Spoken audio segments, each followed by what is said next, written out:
salin o valeng pa le gen thei tin tang thôi leng le lal thêm pulien te chun amona ding thu ase mun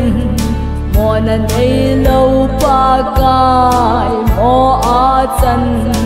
ui damona dam sa damona dam sa dam na pakai na hilai na pakai na hilai chun na sui ding bi adam na sui ding mi adam hosana din mi pi ho chun yesimani wang chun pan pi ding nei ta lo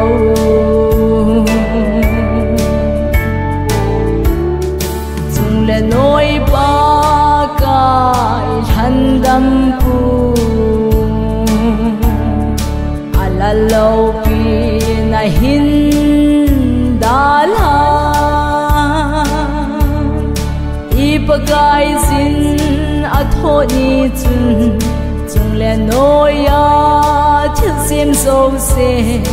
ave ngam ding koi ham pagai tho na damona dam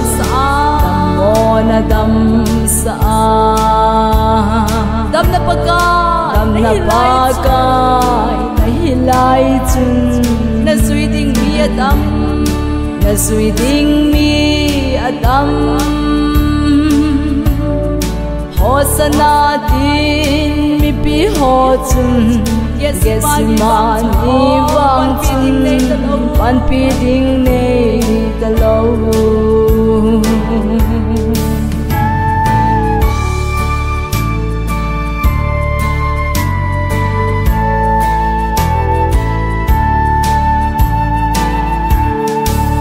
pakai ke dia na tho na Calvary lam chulhung theile o Calvary lam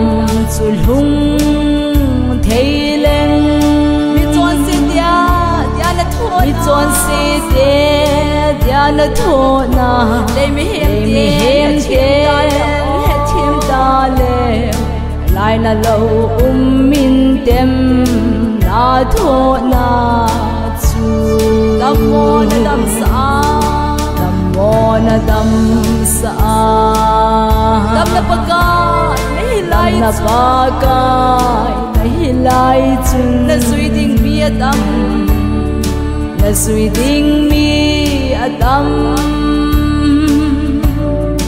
hosana din mi pi ho chun yesimani wang chun